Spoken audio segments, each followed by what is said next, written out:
ఇప్పుడే జీ5 app download చేయండి. చూడండి మీ ఫేవరెట్ టీవీ షోస్ ఎప్పుడైనా ఎక్కడైనా. తప్పు నేనే చేశానని నువ్వు కూడా నమ్ముతున్నావా సురేష్? నువ్వు ఇలా చేస్తావు అనుకోలేదు కౌశికి.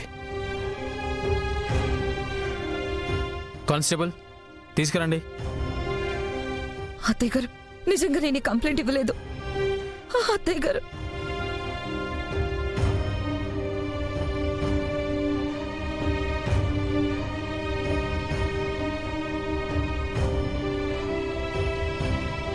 అది కాదు సురేష్.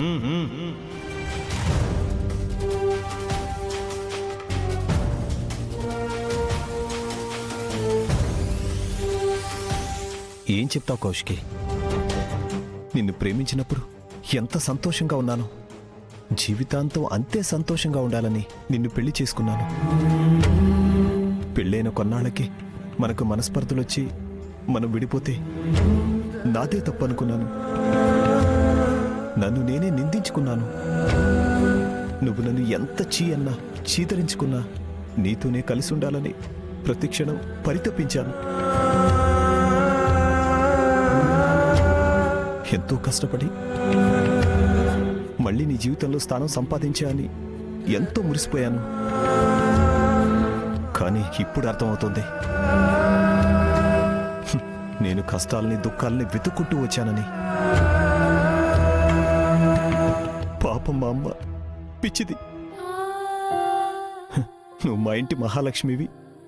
నువ్వు మా ఇంట్లో అడుగు పెడితే మా ఇల్లంతా సంతోషంగా ఉంటుందని చాలా సంతోషపడింది.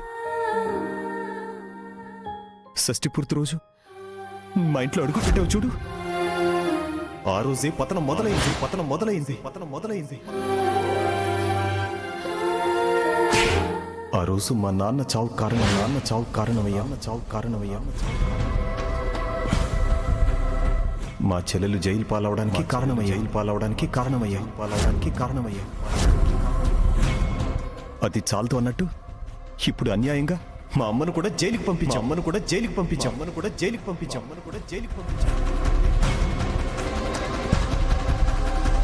మా కుటుంబాన్ని ఇంత నాశనం చేసి కూడా ఏమీ తెలియనట్టు నటిస్తున్నావు.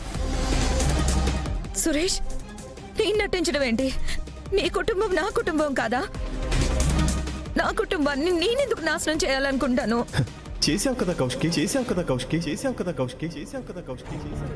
బావా, అక్క గురించి అందరికంటే మీకే బాగా తెలుసు. ఖచ్చితంగా అక్క ఈ పని చేసుండదు. ఎవరో కావాలని అక్కని ఇరికించుంటారు. అవునన్నయ్య, తొందరపడి వదిన్ని నిందించకండి. తొందరపాటు నిర్ణయం తీసుకుని ఈ తప్పు చేయని మా అమ్మ నిందించింది ఈ కౌశికి. ఇలాంటి వాళ్ళతో కలిసుంటే ఈరోజు మా అమ్మకు పట్టిన గతే రేపు నాకు పడుతుంది. నా వెనకే ఉంటూ నా వెనకే గోతులు తీసే ఇలాంటి వాళ్ళతో ఉండాలనుకోవడం నా మూర్ఖత్వం అవుతుంది. Suresh, good bye Kaushiki. బావా, జీ5 యాప్ డౌన్లోడ్ చేసి అన్ని ఎపిసోడ్స్ పూర్తి ఉచితంగా చూడండి.